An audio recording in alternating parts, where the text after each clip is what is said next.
In this video, we'll try to understand how the data is represented in Tableau ecosystem. So in previous video, we understood the things with help of colors, which is blue color is the dimension and the green is the facts. And now we'll be going with this thing, which is you can see the alphabets.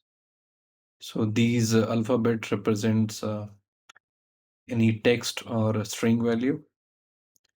Then followed by that, we have location. So as you can see, location will be represented by this globe symbol. And then we have date, which is represented by this date icon. Uh, then you'll be seeing these hashes. Hashes are mostly continuous and numeric value. And one more thing, I will be giving one more example over here is, for example, if I'll right click on this and create calculated field, so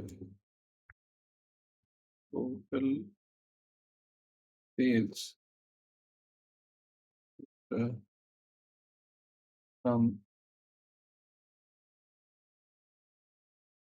sales. As you can see the equal to sign followed by the hash. So this is called the calculated field.